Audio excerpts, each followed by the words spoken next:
Saludamos a nuestros queridos auditores. Este es un año ya, estamos en el 2021. Mi nombre es Cecilia Marras, de la radio Yo Soy Digital Chile. Me acompaña Trinidad Siles, Gabriela Oces y Alejandro Márquez. Con mucho cariño empezamos un nuevo año, el programa número 35. Hoy, como pasa el tiempo. Muchas gracias por toda su audiencia. Para mí es muy difícil desearles un feliz año a todos, porque obviamente hay personas, familiares, amigos, tíos, tías que han partido, pero de todas maneras queremos darles mucho cariño, contribuir con este granito de arena que le hemos llevado en forma colaborativa, nosotros cuatro, a todos ustedes, y ya estamos un poquito mejor, más preparados este año, ya sabemos a lo que nos tenemos que atener y a seguir cuidándonos. Y lo único que les quiero decir que el otro día mi papá me dijo, pucha, yo tengo 87 años, para mí un año es mucho, un año menos es mucho. Por eso nosotros los jóvenes, si nos están escuchando más jóvenes, y más jóvenes que nosotros, por supuesto, cuídense y cuídense a las personas mayores porque los necesitamos para que sigan compartiendo con nosotros mucho más fiestas. Y con este preámbulo le damos un saludo a la Trini, feliz año nuevo. ¿Y qué nos trajo esta semana? Bueno, lo mismo, un muy buen año, bastante mejor que el año pasado para todos nuestros auditores y también para el panel. Espero que podamos continuar este año todos apoyando a toda la gente que nos escucha. Sí, quiero hoy día compartirles para ir terminando el ciclo de Navidad, porque todavía nos queda el Día de Reyes. Y por eso mismo quise traerles hoy un cuento distinto y contemporáneo, relativamente, pero sí un hombre que vivió en el siglo XX y que lo aprovechó muchísimo. Y me refiero a Truman Capote. Truman Capote, norteamericano, que nació en Nueva Orleans en 1924 y alcanzó a vivir solo 59, casi 60 años, porque lo terminó matando un cáncer al hígado. Pero quiero traerles un cuento que se llama justamente Una Navidad. Así es, ¿verdad? Una Navidad. Entonces, voy a ir sobrevolando, como en otras oportunidades, el cuento, porque es bastante más largo y se lo recomiendo muchísimo porque ahonda mucho más en lo que yo voy a alcanzar a referir, pero vale la pena porque uno ahonda mucho más la vida de este personaje que fue un ícono en la historia norteamericana. Es muy querido y muy conocido en el mundo entero, sobre todo por una novela espectacular que también se la recomiendo, que es impresionante dentro del mundo criminal, que es A Sangre Fría. Tiene una película, pero el libro es muy bueno, así que si en estas vacaciones se quieren dedicar a él, vale la pena, porque además de entretenerse van a sucumbir. Y ahora sí, Una Navidad se llama el cuento y lo va narrando el mismo protagonista que es Buddy. Y habla él. Entonces dice, mi madre, que es extraordinariamente inteligente y guapa, nació en Alabama. Se casó a los 16 años con un hombre de negocios de 28. Él provenía de Nueva Orleans. El matrimonio duró un año. Ella quiso estudiar y por lo mismo dejó a su marido y a mí me dejó al cuidado de su numerosa y amable familia de Alabama. Durante años no vi a mis padres. Mi padre seguía con sus negocios en Nueva Orleans y mi madre comenzó a abrirse un camino profesional en Nueva York. Sue Folk, una prima mayor mía, era mi gran amiga. Fue ella quien me habló por primera vez del Papá Noel, aspecto que coincidió con la alarmante noticia de que mi padre quería que pasase la Navidad con él. Lloré, no quería ir. Mi padre era un extraño. Ignoraba qué aspecto tendría. Suk me consoló diciéndome que era posible que hasta allí yo conociera la nieve y que me pudiera encontrar con el viejito Pascuero. Haría el viaje solo en autobús. Estaba furioso, ese extraño que me obligaba a abandonar mi casa y a separarme de Suk por Navidad. Incluyo que ella tenía alrededor de 60 años. Él me recibió emocionado. Yo, en cambio, estaba enmudecido. Estaba decepcionado de no encontrar nada de nieve en esa ciudad nueva. En la noche no sabía cómo dormirme sin el beso de Suk. Mi padre tenía dos cosas. Parecía tenerlo todo: un coche con el asiento trasero descubierto y una casita de color rosa en el barrio francés. Él no había vuelto a casarse, pero tenía una docena de amigas que lo regaloneaban. Parecía seducir a todo el mundo, pero menos a mí. Se las había ingeniado para conseguirse la custodia legal durante las vacaciones navideñas, tiempo en el cual me espantó él mismo la fantasía que yo tenía con Papá Noel. Yo era un auténtico chico de campo, creía en Jesús y rezaba concienzudamente las oraciones que Suk me había enseñado. Mi padre desconocía cuán desgraciado era yo. Mi madre, tras graduarse en la universidad, luchaba esta vez por encontrar en Nueva York el novio adecuado y tener así una buena vida. Consiguió casarse con un rico y generoso marido que me pagaba los gastos en un internado snob de Nueva Inglaterra.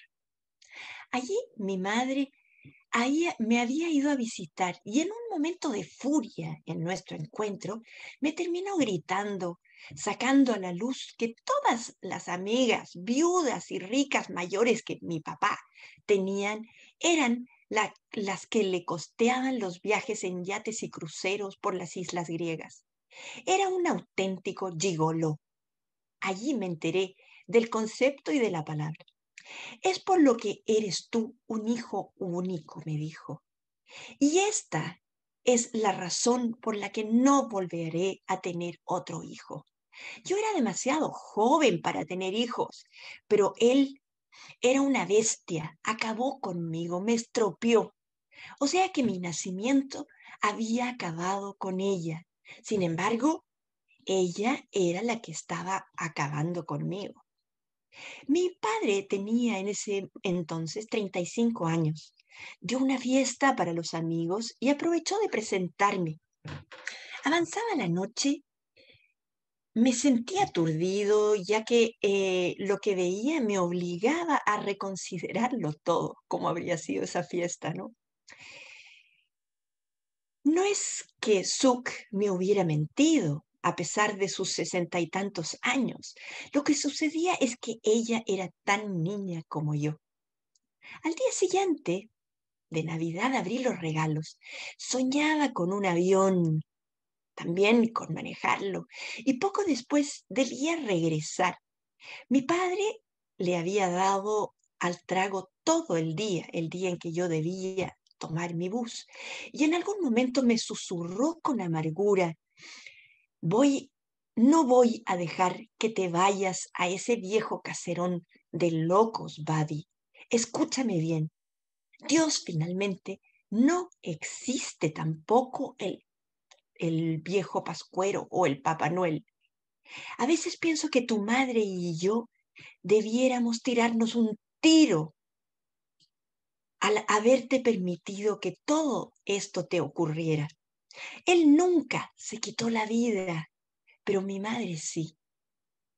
Mi padre se tambaleaba por el alcohol, apenas podía hablar.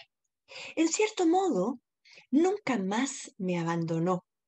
Regresé a Alabama y desde allí le escribí, después de un tiempo, una postal en la que le decía con mucha dificultad que sí lo quería. Este es un resumen del cuento, que es bastante más largo, como les decía antes, pero junto con eso quiero leerles, a propósito de la vida de Truman Capote, en que hay una mención a su vida, a su propia vida, porque el cuento que les acabo de leer es autobiográfico y se refieren justamente a nuestro escritor, a Truman Capote, señalando lo siguiente a propósito de su vida. La infancia de Truman Capote fue terrible para este brillante joven, ávido de todo tipo de lecturas, afeminado en sus maneras y solitario, debido más al destino que a una decisión propia. Si se inventa una nueva identidad, empezando por el apellido del padrastro, elige así también el apellido García, que tampoco lo incluye siempre en su apellido, y finalmente termina adoptando la denominación de Truman Capote. La verdad que su infancia fue de una soledad inmensa. Efectivamente, los padres lo dejan al cuidado de la familia de uno de ellos y pasa mucho tiempo de su infancia solitario, un poco refugiado en la lectura, pero vive bajo el cuidado de las tías, primas, pero sin el cariño y el vínculo paterno y materno. Y eso obviamente que le determina o le condiciona la forma de vida. Es cierto, él fue homosexual, lo fue descubriendo en el camino, pero nada de esto lo pudo compartir con sus padres tampoco. Pero no cabe duda que lo que se narra en este cuento es su propia historia, que evidentemente lo dañó mucho en su vida. Uno podría preguntarse cuánto de ese desamparo determinó la forma de ser de él. Estoy segura que muchísimo. Yo creo que Gabriela tiene mucho que decirnos al respecto. Gaby, ¿qué dices tú? Hay varios elementos en este cuento que son bien duros, como el contexto, un contexto decadente, tremendamente materialista. Pienso que en alguna medida el autor también quiso hacer aquí una crítica social, unos adultos centrados en sí mismos, en su problemática, bastante decadente en la manera de vivir su vida y muy incapaces de asumir el rol paterno por parte de ambos progenitores, de lo cual el padre parece haber tenido alguna noción, ¿no? Y, con elementos que son bien duros para la formación de la identidad del niño, para su desarrollo, y bastante atentatorios también. Esto que la madre le diga que por culpa de él mejor decidió no tener más hijos, es como una lesión, como un atentado a la autoestima, al autoconcepto que el niño se puede haber estado construyendo, sobre todo en etapas tempranas. Ahora, si ustedes se fijan, el contexto es bien caótico, bien destructivo y bien material de decadencia de estos adultos y de esta familia disfuncional. Ahora, emerge también una figura en la familia que lo acoge, que es parte de su familia, de uno de los dos progenitores, entiendo. Hay una figura cariñosa, una figura que lo protege, que lo trata como un niño, que le inculca fantasías, que le inculca ilusión, que le inculca algún apego y es una figura de cariño. Por lo tanto, también esa figura es muy linda, muy rescatable, esta tía prima que tenía y que probablemente fue muy importante para él en la construcción de sí mismo. Y este niño que pasa por todas estas vicisitudes, deja intacta también su capacidad de amar. Al final, en lo que tú leíste, Trinía, parece que él le dice al padre que lo quiere.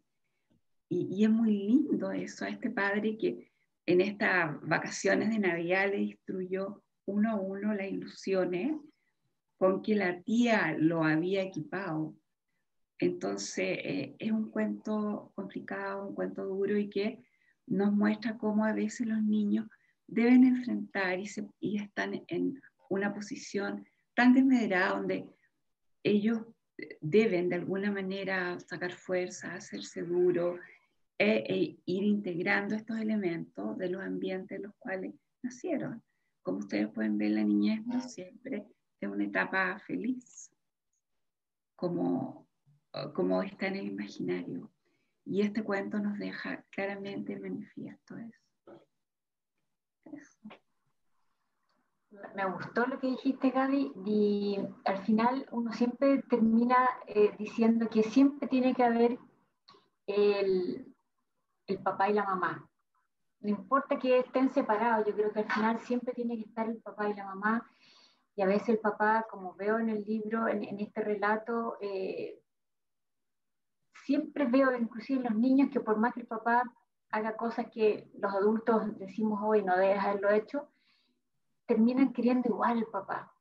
Yo creo que eso es bueno porque es como la necesidad de tener esta imagen. Tengo un papá, tengo una mamá. Y obviamente este pobre niño, su mamá que lo tuvo por accidente, entiendo, en el libro, en el cuento, y, y su padre que era un vividor, un gigolo, bueno, pero al final el padre lo quería a él porque pidió la tuición de vacaciones. Y también rescato el beso de la tía cada vez que se iba a acostar, qué cosa más linda cuando los padres, una tía o quien fuera, una nana, hacer un cariñito cuando uno se iba a acostar, un cuento, como estamos hablando nosotros. Me gustó mucho cuando él dice que creía en Jesús y rezaba. Y, y muy triste cuando la mamá le dice que su nacimiento había acabado con ella. Pero bueno, así son las realidades de muchas personas. A veces hay niños que nacen y los padres piensan que nacieron para destruir sus vidas. Y a lo mejor después es una gran sorpresa. Ese hijo es un tremendo niño o niña y que los van a querer. Pero incluso yo le había preguntado a la Gaby porque el papá le destruye el tema del Papá Noel. Y yo le pregunté a la Gaby si esto era terrible para un niño, y la Gaby me dijo que no, que los niños no tenían en ese sentido algún rechazo de los padres cuando descubrían que no existía el Papá Noel. Así que me quedo tranquila con eso. ¿Qué opináis tú, Alejandro? Bueno, el cuento es como bien triste, en verdad. Yo había leído a Capote, pero no tenía idea de su historia. Y en verdad me hace mucho sentido él. Pero quiero de alguna forma rescatar como esta cosa media amorosa de esta figura de mujer que tiene a su lado, que le brinda su cariño, que lo apoya, que es como esta figura como de la esperanza, es como lo que él no tiene con sus padres, lo tiene en ella, y se refugia también desde la infancia. Y me cae bien ese personaje, porque hace el contraste, en verdad. Y habiendo contraste se puede ver como lo bueno y lo malo.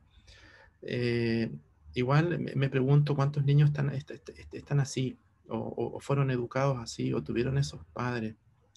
Me hace mucho sentido este tema de la niñez en sí mismo, de la fantasía, de las cosas lindas que nos imaginamos, de Navidad, del abrazo del papá, del cariño de la mamá. Y encuentro en verdad un poco duro esto de esta declaración de la mamá que por su nacimiento acabó con ella. Siento que eso a lo mejor puede marcarlo toda la vida. El papá lejano, el papá distante. Pero en verdad me llama la atención esta declaración que hizo al final, que quería a su padre. Eso me llama mucho la atención. No sé en verdad qué podrá significar, dado todo el escenario que tenía. Pero, y lo otro, Dios no existe. Es como dijo Gabriela, es un cuento como bien para pensar, es como bien para establecer. Aparte también, Truman Capote, me gustó su forma de escribirlo, como tan como lo hace como tan suave, como tan directo, y a la vez plasma súper bien una historia de un niño que en verdad me hace mucho sentido que sea como autobiográfico, porque de alguna forma va relatando tal vez su propia historia y sus escenas que son cortas, pero a la vez es como lo hace súper clarito. Sus figuras, sus personajes, su papá, su mamá, su prima, el viaje a Alabama, todo lo hace como muy hilado, y eso hace como armar una secuencia y una figura del personaje en sí mismo, que es un personaje muy golpeado de alguna forma por estos dos padres tan jóvenes y de alguna forma irresponsables también.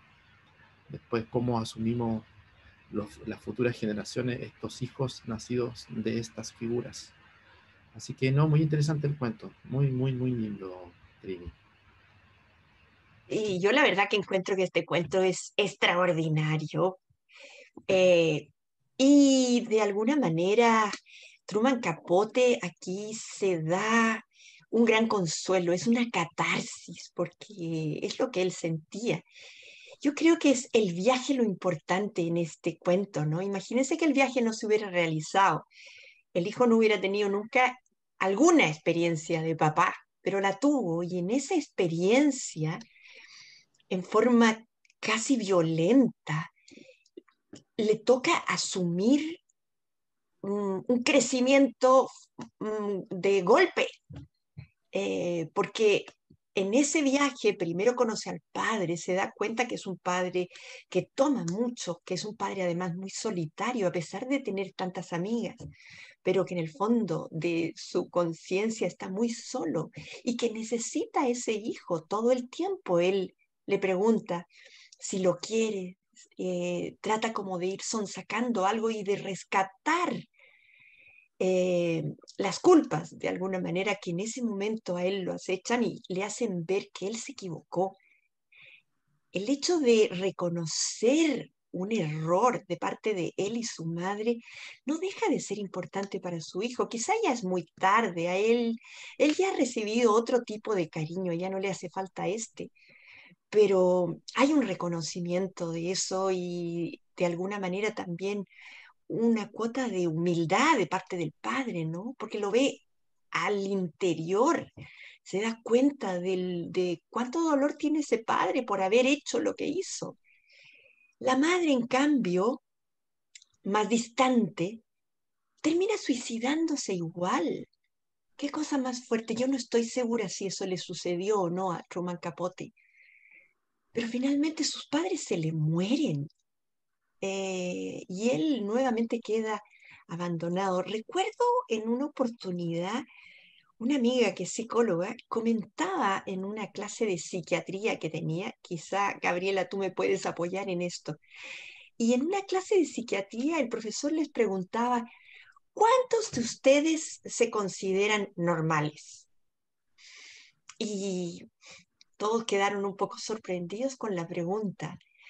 Y él después les dijo, la verdad que ninguno de ustedes es normal. ¿Y saben por qué? Porque tienen un padre y una madre. Qué fuerte. Porque quiera uno o no, por más buena formación y educación que quieran darle a los hijos, los padres, bueno, de todas maneras se heredan otro tipo de comportamientos que sin quererlo pueden también dañar a esos hijos. Por eso que en la medida en que más sanos sean esos papás, mejor vida van a tener esos hijos. Yo creo mucho, y lo hemos visto a través de otros autores, que la infancia condiciona mucho el resto de la vida de todos los seres humanos. Por eso que es fundamental tratar de entregar una infancia lo más saludable posible. Este es un gran autor. Yo creo que su vida fue muy triste, desgraciadamente. Quizá terminó repitiendo algunos cánones del mismo padre, pero es una historia y un relato de vida formidable. Yo con esto, chiquillo, me despido y bueno, nos veremos la próxima semana con un cuento distinto, pero no dejen de leer el cuento completo porque realmente vale la pena. Gabriela, ¿qué nos dices tú? A propósito de lo que tú contabas, recuerdo un brillante profesor mío en la universidad que una vez dijo: la familia es el primer agente patógeno. Y no es raro que sea así, porque en nuestra cultura los niños se socializan, crecen, viven en familia, en la célula de la sociedad. Tuviéramos otras células de la sociedad, sería otro el primer agente patógeno. Pero también es importante decir que la infancia es muy importante, muy marcadora. Al entender la infancia podemos entender ciertos comportamientos, ciertas tendencias, pero también quiero ser bien enfática y decir que no es un determinante absoluto y ciego, ¿ya?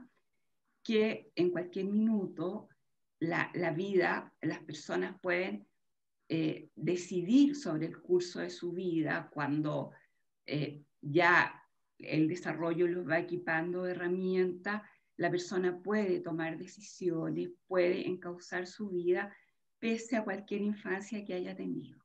Y aquí quiero pasar un aviso también, o sea, por algo existe la psicoterapia. En la psicoterapia se puede reparar mucho y de manera muy efectiva y usando las herramientas que nos da la ciencia. Estoy pensando concretamente en la psicología y otra, para llevar el destino a las propias manos y construir a partir de ahí, porque si no somos repetidores necesariamente de los traumas y los problemas paternos. Hay esperanza y en toda vida aparecen las figuras como esta tía prima del niño. Entonces, también el universo, la vida, hace su obra en los seres humanos, y si no, hay herramientas de reparación. Eso.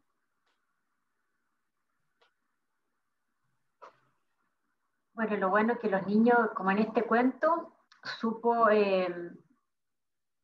sacar felicidad, alegría o momentos agradables del entorno que él vivía. Eso es lo bueno de los niños. Yo cuando los veo, en general ellos se refugian en un autito, en la muñeca, en la casita o en lo que el cuento dijo que este niño hacía. Así que yo también por mi lado me despido. Sigan viendo nuestros cuentos en el canal de YouTube. Yo soy Digital Chile. Gracias por acompañarnos todos estos meses, de los cuales nosotros como equipo quisimos acompañarlos en estos momentos tan difíciles de surfear, que ahora ya sabemos cómo viene esta segunda ola, ya estamos psicológicamente un poquito más preparados. Cecilia, ¿puedo referirme a algo que las dos mencionaron y que no deja de ser importante también? Esa figura cariñosa a la que se refirieron los tres en realidad. También es curiosa, ¿no? Porque esa mujer que tampoco quiere asumir su adultez porque sigue siendo una niña, pero al mismo tiempo se hace cargo como madre de este niño. No, es enigmática esa personaje, ¿no? Porque él en el viaje, además, también se da cuenta que ella es una niña, cuando él ya ha asumido de alguna manera un comportamiento mayor, más adulto. No, es muy buen cuento. Y sí, vuelvo a la despedida. Alejandro. Bueno, no me queda nada más que ahora despedirme también, desearle a toda nuestra audiencia un muy lindo año, de muchas bendiciones, y que este año ojalá sea especial para este país y para todo el mundo. Ya nos trajeron una vacuna, esperamos que eso abra una luz de esperanza para todos, para todos los que nacimos en este país y para el mundo entero, en verdad. Y quiero referirme también un poquito a esa figura materna es como la dulzura y la esperanza que hay, de que hay un universo, como dice Gabriela, que puede reparar, porque creo en eso también, en que esto no es absoluto y que puede haber reparación, y hay reparación. Así que bueno, gracias al equipo también, gracias a toda la gente que nos ha escuchado, que ha sido fiel a nosotros, y nosotros esperamos también como equipo entregar este año, seguir con este lindo proyecto, Y bueno, y desearle unas muy lindas vacaciones. Por favor, guarden distancia, cuiden a sus seres queridos y nos vemos la próxima semana. Que estén muy bien y nos vemos. Chao, chao.